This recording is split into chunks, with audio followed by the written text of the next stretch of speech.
Amani ya Bwana iwe nawe ndugu mpenzi mtazamaji wa media yetu hii. Basi kama ni mara yako ya kwanza kwenye media yetu, hakikisha una subscribe, una comment na kushare ili wengine waendelee kupata habari zetu. Tunakaribisha kwenye kipindi chetu cha habari kupitia media yetu hii. Basi acha tukusogezee habari. Jumuiya ya kimataifa ina mapashwa ya kufanya iwezekanavyo kwa kumaliza masumbuko ya Wakongomani. Ndiyo jina ya maoni ya pamoja yaliyotangazwa katika gazeti Le Monde na kusahihiwa na wenye tuzo ya Nobel 75 kwa kukomesha msiba wa Kongo. Mjini Kinshasa, wizara ya mazingira ilianzisha katika uhusiano na kundi la UTEX Afrika makazi ya matengenezo ya bonde la Ngalima la kando ya Jito Kongo. Mpango ule una lengo ya kukinga watu, mifumo, ekolojia na ubara wa mazingira vinavyotishwa na makazi ya watu pamoja na majengo yasiyoruhusiwa. Mji wa Lubumbashi, kwa mjibu wa mtaalamu mmoja wa mazingira, unashambuliwa na uchafu wa plastiki unaovinyume vibaya zidi ya mazingira na ubora wake. Ndiyo alisema Omer Kabasele wakati wa sherehe ulimwenguni ya sikukuu ya mazingira. Asante kwa kuwa nasi wengi. Ifuatayo ndiyo taarifa kamili ya habari. Jumuiya ya kimataifa ina mapaswa ya kufanya uwezekanavyo kwa kumaliza masumbuko ya Wakongomani. Ndiyo jina ya maoni ya pamoja yaliyotangazwa katika gazeti Le Monde na kusahihiwa na wenye tuzo ya Nobel 75 kati yao Daktari Denis Mukwege kwa kukomesha msiba wa Jamhuri ya Kidemokrasia ya Kongo. Inapita miaka 15, ripoti mapping iliyotangazwa mwaka wa 2010 na kamisa mkuu wa Umoja wa Mataifa wa haki za binadamu ilipasha habari kuhusu hali ya binadamu na maovu ya kimataifa yaliyofanyika katika Jamhuri ya Kidemokrasia ya Kongo kati ya mwaka wa 1993 na 2003. Unyanyasaji unaendelea na hakuna kinachofanyika sawa mpango wa lazima kwa kukomesha hali hiyo. Taarifa ya Alain Irung, usomi wa mshiriki wetu Florida Kahambu. Jumuiya ya kimataifa inapaswa kuchukua hatua madhubuti na bila kukawia kukomesha mateso ya watu wa Kongo, kudumisha haki ya kimataifa na kulinda haki ya kila taifa ya uhuru na amani. Azimio nambari 2773 la Baraza la Usalama la Umoja wa Mataifa la tarehe 21 Februari lazima litekelezwe, ambalo linajumuisha usitishaji vita wa mara moja na bila masharti, kuondolewa kwa majeshi ya Rwanda katika nchi ya Kongo na kusitisha uungaji mkono wao kwa M23 bila masharti, na kuvunjwa kwa tawala sawasawa zilizoanzishwa katika maeneo yanayokaliwa. Tunatoa wito kwa kuandaliwa kwa mkutano wa kimataifa wa amani, kuweka mzozo huu uliosahaulika na kupuuzwa juu ya ajenda ya jumuiya ya kimataifa na kuunda jukwaa la ngazi ya juu la mazungumzo kuelekea amani ya kina, ya haki na ya kudumu nchini Jamhuri ya Kidemokrasia ya Kongo. Katika jimbo la Kivu Kusini, usiku wa jana ulikuwa mapambano makali kati ya wazalendo na wapiganaji wa AFC M23 pa Mabingu, kijiji kinachopatikana kwenye mpaka wa mitaa ya Kabare na Kalehe.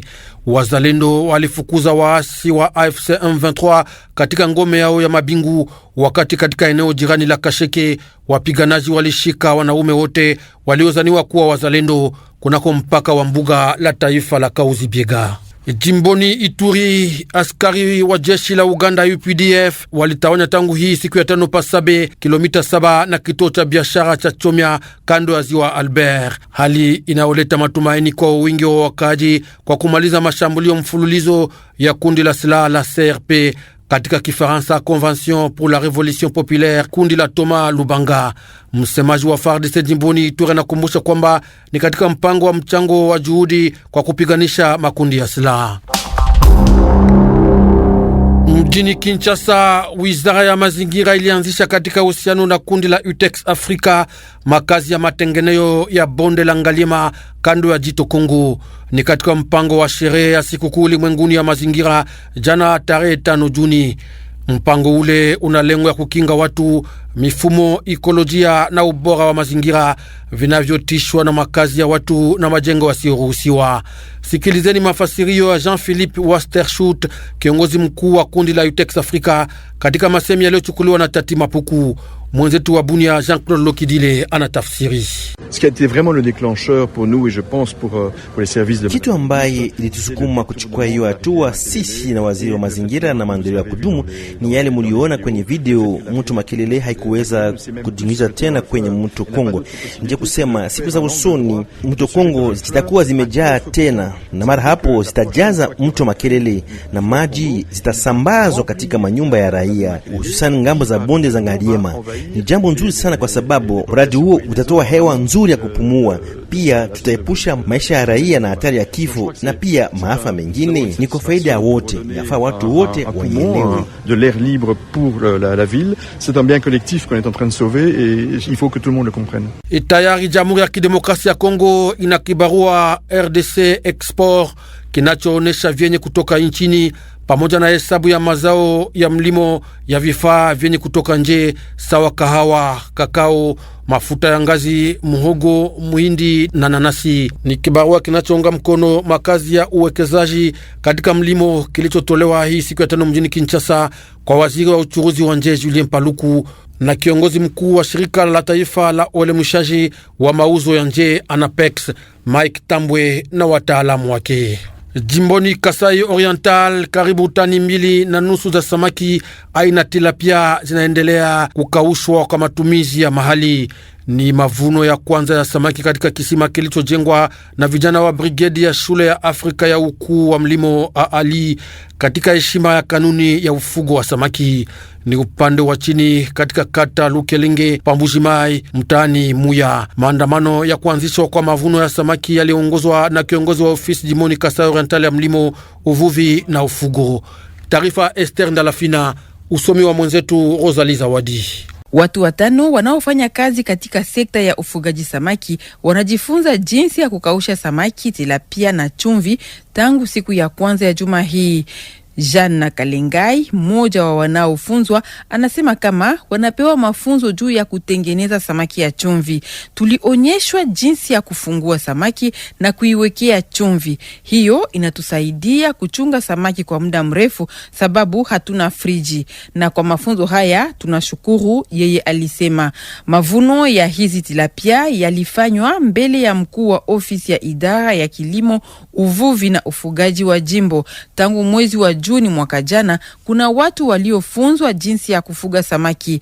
Karibu mwaka mmoja baadaye walivuna samaki zao, na mbegu ya samaki iligawiwa kwa wengine ili kuendelesha ufugo wa samaki katika lengo ya kupiganisha malisho mabaya. Mwandishi Ismael Ilunga anayehusika na uzalishaji na mifugo ya samaki katika ngazi ya brigedi ya shirika Ali anajisikia kuridhika na kazi iliyofanyika. Jimboni Kivu Kaskazini, katika mtaa wa Walikale, mabishano makali yanaripotiwa tangu muda fulani kuhusu kuanzishwa upya kwa madai ya mahitaji kati ya shirika la madini Alphamin BCA Mining na jumuiya ya eneo hilo inayoguswa na makazi ya utimbaji wa madini. Shirika hilo la Marekani linatumika makazi ya migodi ya bati pa Walikale iliyoingiza mwaka wa 2021 karibu milioni 4 za dola za Kimarekani kwa utimizi wa miradi ya maendeleo. Ni kupitia buku la mahitaji ya miaka 5 na iliyokomeshwa mwezi wa pili uliopita.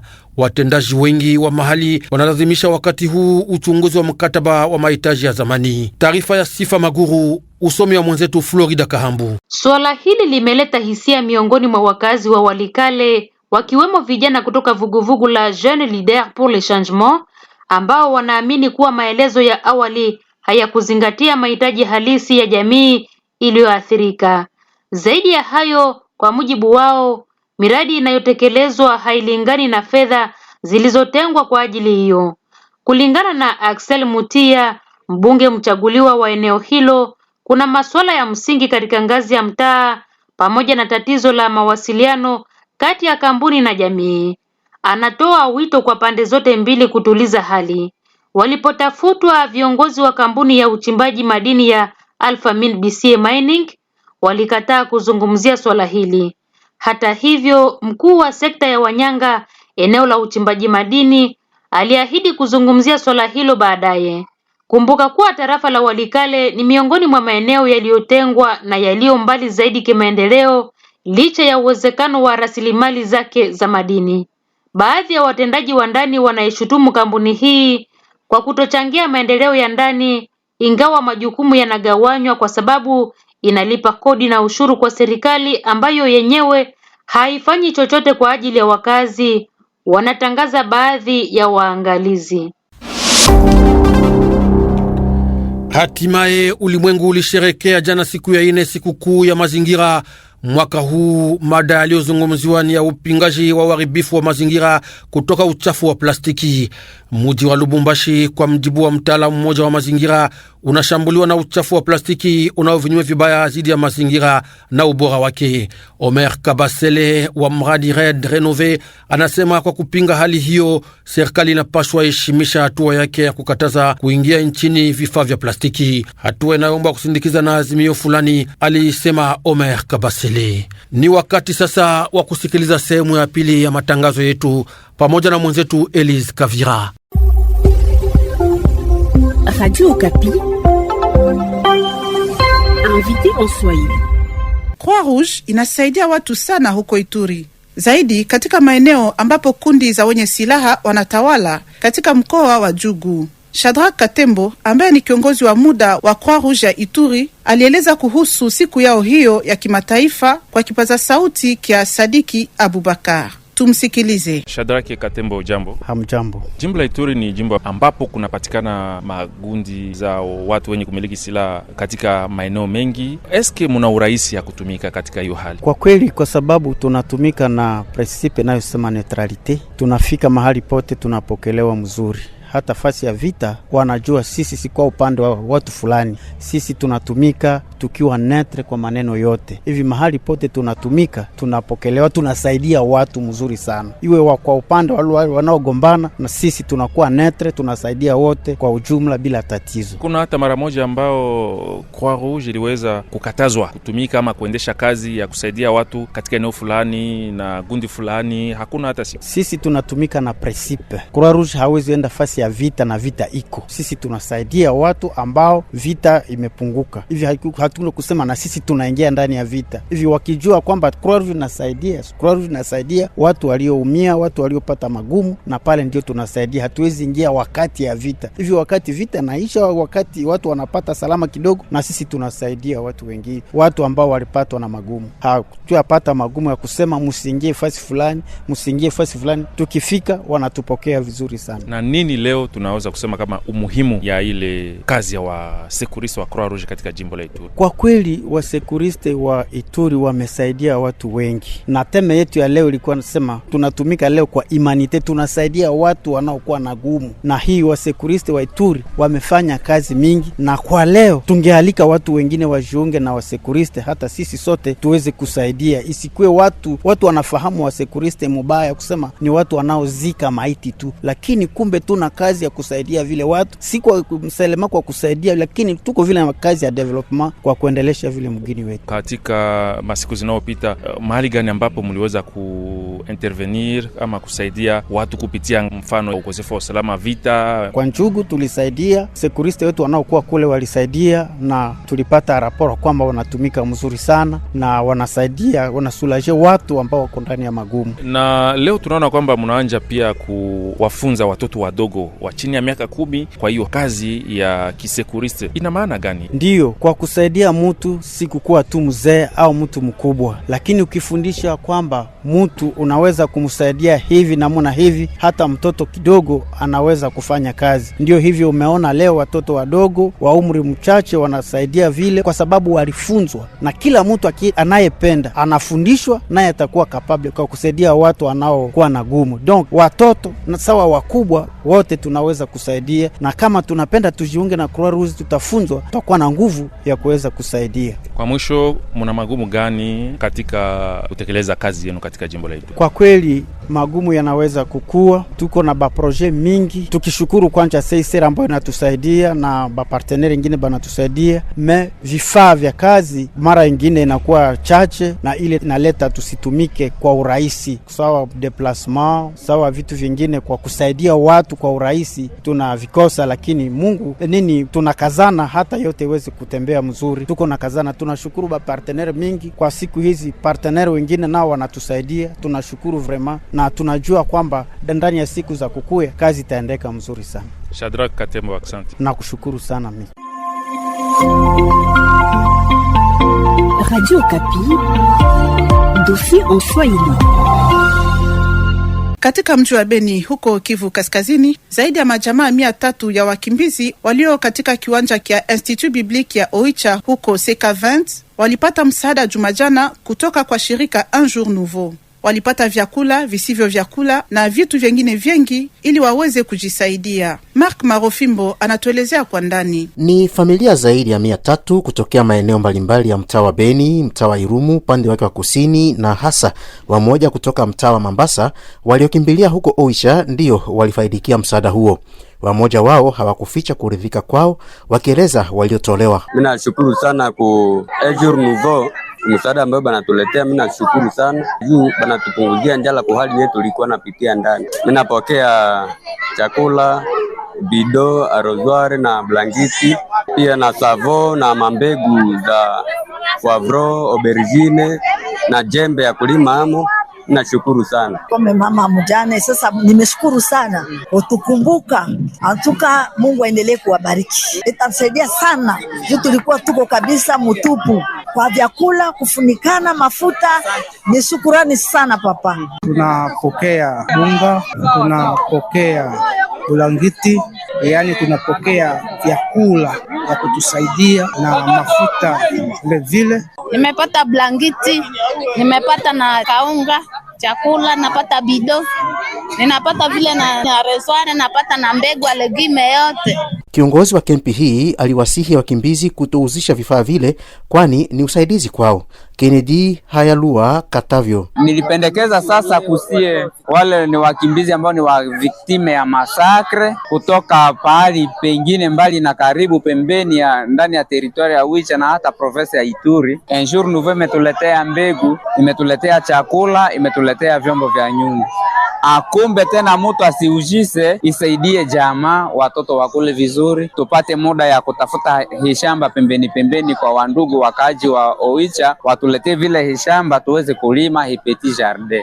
Kwa upande wake Un Jour Nouveau yaomba kwa wakimbizi kuwasogelea tu ili kuona pamoja kipi kutatua magumu wanazo. Justin Lukonge ni mfanyakazi huko. Tumeleta hiyo vitu isiyokuwa chakula kwa ajili ya kuwasaidia. Huku haiko kwao, lakini wanaishi huku, wana lazima ya kukula, wana lazima ya kuishi. Ndio maana tuleta kwanza chakula kusema isaidie siku kidogo, lakini pia kuleta ile vitu vingine vya kulima juu ya kusaidia kusema kabla hawajarudi kwao wanaweza anza kufanya kazi mbalimbali za mlimo kwa ajili ya kulisha jamaa yao. Tutawasihi kuendelea kutusogelea, tuongee pamoja nao na tujue haja zao ni haja gani, na sisi kazi yetu itakuwa ni kusema tuendeleshe kufanya plaidoyer kwa watu ambao wanaweza kuwa na moyo mwema kwa kuwasaidia. Lakini pia kisi nilisema tuko na fanya mafunzo ya watu wa kuakompanyia watu kwa ajili ya saikolojia, na tutawasii pia kuwasogelea wale watu. Itakuwa labda miezi 9 au 10 watakuwa pamoja nao. Ni kusema wanapaswa kuwasogelea kwa juu ya kusema waende wanasaidiana kisaikolojia juu ya kuona jinsi ya kuboresha maisha. Ifahamike kwamba msaada huo ilifadhiwa na shirika la msaada wa dharura ya Ukristo maarufu Barnabas Aid. Beni, Mark Marofimbo, Radio Okapi. Mwisho wa taarifa ya habari. Asante kwa wote waliungana nasi. Kwa irini.